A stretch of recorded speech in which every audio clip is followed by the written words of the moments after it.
When Nietzsche wrote Thus Spoke Zarathustra, he slipped in one of those ideas that sticks with you, whether you want it to or not, the three metamorphoses of the spirit.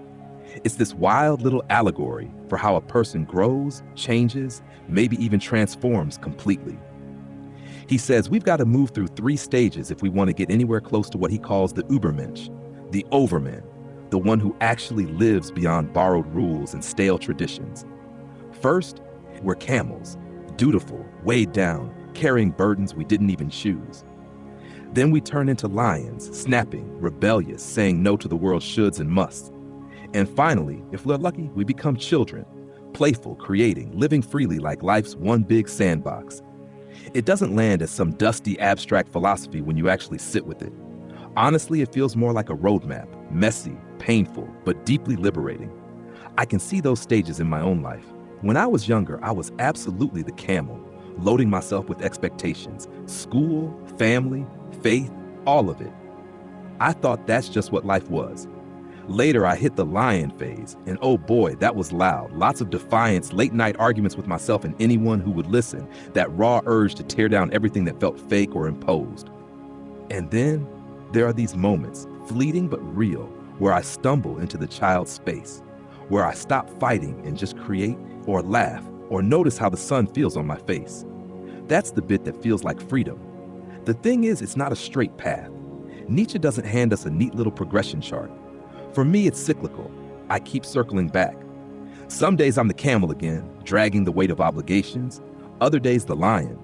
And sometimes on rare golden mornings, I feel like the child, unafraid, curious, able to make meaning instead of chasing it.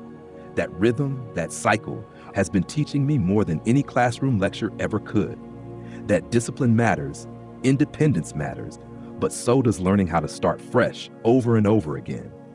And maybe that's the real heart of Nietzsche's map, not becoming perfect, but learning how to shed your skin and begin again. Nietzsche kicks things off with the camel, the first metamorphosis. And honestly, it makes perfect sense. The camel is this strange, stubborn creature that just keeps going, carrying ridiculous weights across endless deserts. Nietzsche puts it beautifully. What is difficult asks the spirit that would bear much, and it kneels down like a camel and wants to be well laden. That image stuck with me. It's not glamorous, it's not heroic. It's about grit, about saying yes to burdens most people would rather run from. This stage, the camel spirit, is all about duty, discipline, shouldering the heavy stuff. Societal rules, family expectations, the academic grind, the whole do this, don't do that script. It's the era of thou shalt, as Nietzsche calls it, where your life feels governed by commandments you didn't exactly choose. And the funny thing, it isn't weakness. It's strength, just the kind that doesn't get much applause. The camel bows its head, renounces comfort, and walks into the loneliest desert, not to die, but to grow, to toughen up, to prove it can carry weight without breaking. Looking back, my own camel years are embarrassingly obvious. School was my first desert. Maybe you've been there too. The endless cycle of homework, exams, projects, it felt less like learning and more like endurance training. I piled subjects onto my back like heavy packs. Math, science, history, literature. None of which I hated, but let's be real, I wasn't burning with passion for all of them either. The real load wasn't the material, it was the structure, the deadlines, the standardized tests, the constant expectation that good grades equaled a good future. Was it fun? Hardly. But here's the thing, it shaped me. That willingness to give up comfort for some bigger goal, that resilience under pressure, even the sheer habit of showing up when I didn't want to. Those are camel traits. They built the foundation, even if I didn't appreciate it at the time. Nietzsche was right, the camel phase isn't weakness at all, it's training. So I walked into that new desert willingly. Only this time, the loads weren't textbooks and exams. They were long work hours, relentless projects, and the invisible but very real weight of corporate culture. I played the role well. Too well, maybe. I was the model camel, volunteering for the tough assignments, staying late to prove I was reliable, swallowing my own doubts so I could blend in with the company's "this is how it's done" mindset. There was always this unspoken rule hanging over me. Thou shalt obey the rhythms of professionalism. And I did. I told myself the same story over and over. This is the price you pay for success, for independence, for respect. But here's the thing. Nietzsche wasn't pointing at the camel as the final destination. The camel stage isn't about carrying the weight forever. It's training for something else. Looking back, all those sleepless nights, all the swallowed frustrations, even the boring, repetitive tasks, they were building something in me. Discipline, endurance, a kind of quiet toughness. I learned how to work hard when I didn't feel like it, how to push through without collapsing, how to take a hit and keep going. It wasn't glamorous. Most of the time, it felt like servitude, bending myself to fit into someone else's mold. But that's the paradox. Those years became the furnace where resilience and skill got hammered into shape. The camel years gave me substance, gave me the raw energy I didn't even know I was stockpiling. And later, when the rebellion started brewing, when I finally had to ask myself, do I really want to carry this forever? That reserve of strength mattered. Without the camel's stubborn willingness to bear the load, there wouldn't have been enough force to one day say no and actually mean it. After the camel has trudged through the desert with all its burdens, something shifts. Nietzsche says the spirit becomes a lion.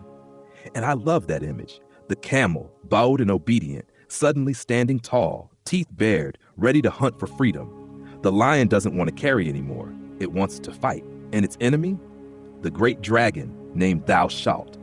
This dragon is no ordinary beast. It glitters with the wisdom of centuries, with every commandment, every moral code, every inherited duty humanity has stacked on itself.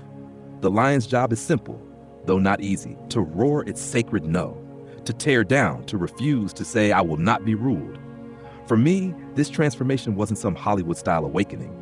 No lightning bolts, no cinematic speeches. It was quieter, slower, more like a dull ache that wouldn't go away.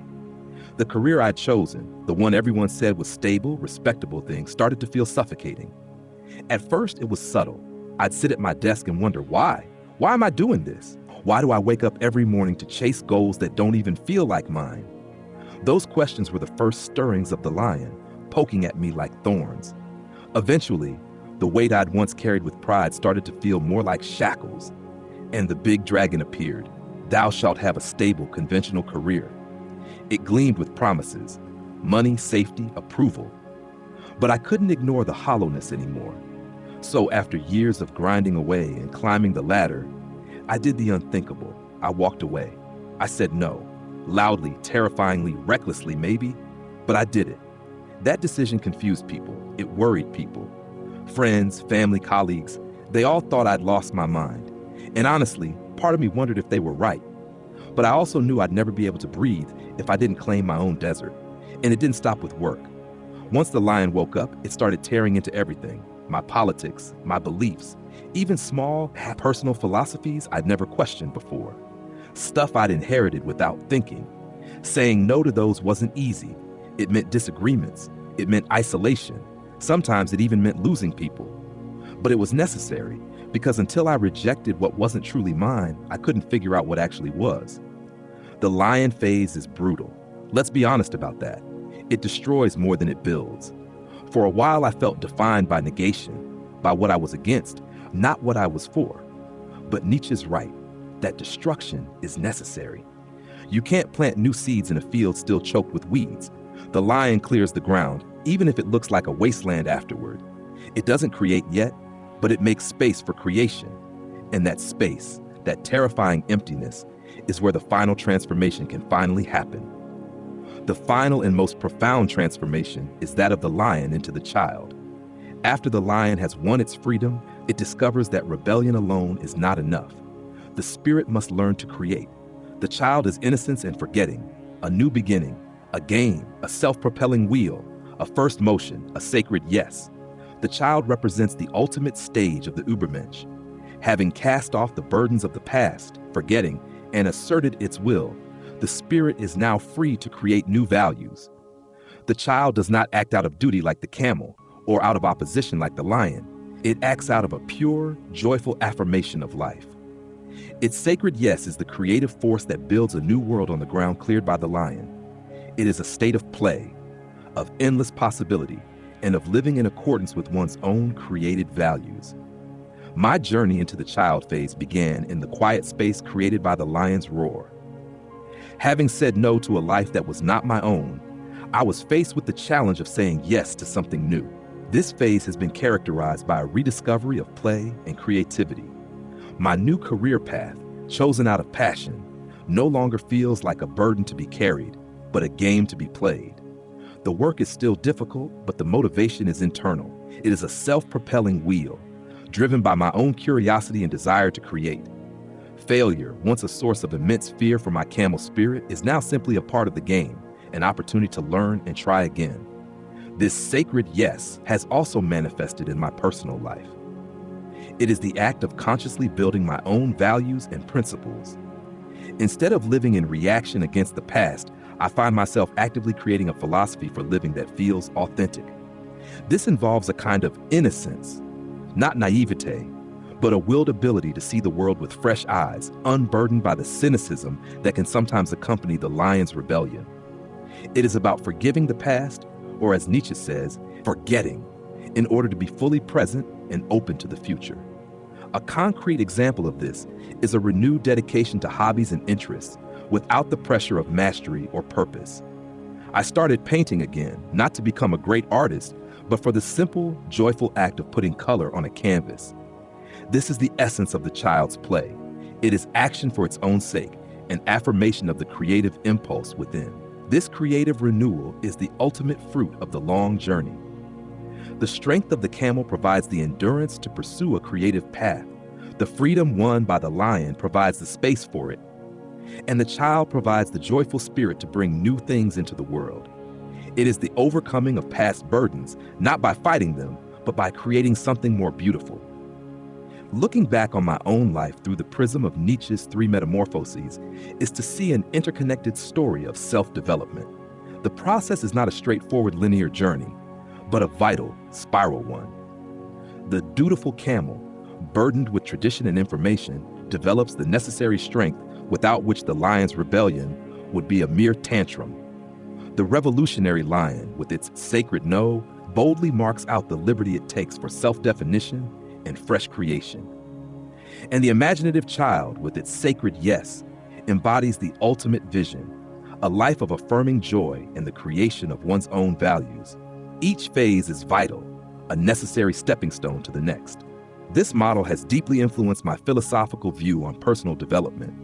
It has instructed me to respect each segment of my life, to recognize the worth in phases of diligent toil, to accept the calls for rebellion and questioning, and to work toward a place of creative, playful being.